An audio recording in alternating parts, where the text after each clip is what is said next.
Hey guys, Assalamu alaikum. Hope you all are doing good. I just wanted to say something with you guys. Growing up, I have heard a lot of people say this कि ये एक अच्छी औरत है क्योंकि घर के काम कर रही है, ख़ानदानी औरत है, इसके माँ बाप ने इसकी परवरिश बहुत अच्छी करी है, ये घर के काम ही कर रही है, अच्छी औरत नहीं है, बेगैरत औरत है, बेशरम है, बेहया है, बदतमीज़ है, इसके माँ बाप ने इसकी परवरिश अच्छी नहीं करी, ख़ानदानी लड़की नहीं है ये, और दो छूट। तो as a kid I use to think कि अच्छी औरत वो है जो घर के काम करती है और एक बुरी औरत वो है जो घर के काम नहीं करती है। But as I came to this realization when I matured and I found my own opinion and I could see the toxic masculinity ingrained in our society and the patriarchal system that perpetuates inequality. तो मुझे इस चीज़ की realisation हुई कि हम औरत को उसके काम की बिना पर उसको इज्जत देते हैं, उसकी इंसानियत और अखलाकियत की, उसकी इंडिविजुअलिटी की बिना पर उसको इज्जत नहीं देते। तो दैट इज़ बेसिकली यूफेमिज्म। मतलब आपको आपके सेक्रीफाइस की बुनियाद पर इज्जत मिलेगी। ये कैसा जीना है कि आपने सिर्फ सेक्रीफाइस ही करते रहना है? उसमें जीना कैसा? जैसे हम अक्सर कहते हैं कि एक औरत जो बेटी है घर की, वो घर की इज्जत उसके हाथ में, बट पेपर जो हैं घर के वो लड़के के हाथ में, कागजात। ये लड़का अच्छा लीडर बनेगा। क्यों एक अच्छी लीडर एक औरत नहीं बन सकती है? क्या आपको आपका घर बनता हुआ नहीं दिखता है एक औरत की लीडरशिप के अंदर?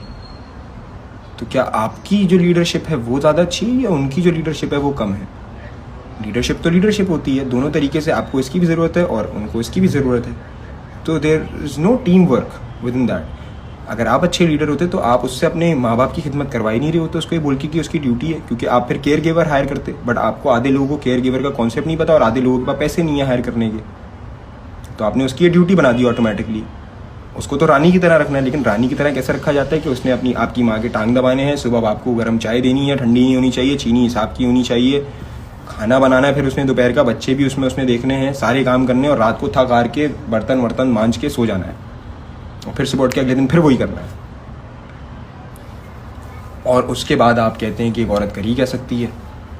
तो ये थोड़े से हिपोक्रिटिकल स्टैंडर्ड। जैसे आपकी माँ की इज्जत हो, मेरी माँ की खिदमत होनी चाहिए, इज्जत होनी चाहिए, लेकिन अगर कोई लड़का अपना कोई शौहर करे ऐसा तो आप उसको जोरू का गुलाम बोलते हैं, सिम्प बोलते हैं।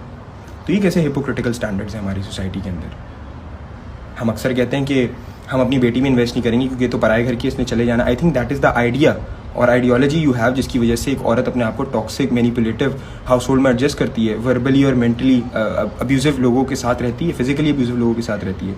I think you should say कि बेटा तुम हमारी बेटी ही रहोगी हमेशा, कुछ भी हो हमारे पास आओ, यहाँ पर है तुम्हारी आइडेंटिटी, तुम्हारी बेटी पहले हो, उसकी बीवी बाद में हो, ताकि कल को एक औरत एक टॉक्सिक हाउस होल्ड छोड़ सके। आप उसको ये ना बताएं कि उसका पिटने के बाद यूँ करके स्माइल करना उसका सब्र है। अगर वो ऐसा करती तो उसको अजर ज़रूर मिलेगा। बट अगर कोई औरत ऐसा नहीं करी तो उसका मतलब ये नहीं कि आप उसको ऐसे बोल दें कि वो अच्छी औरत नहीं है।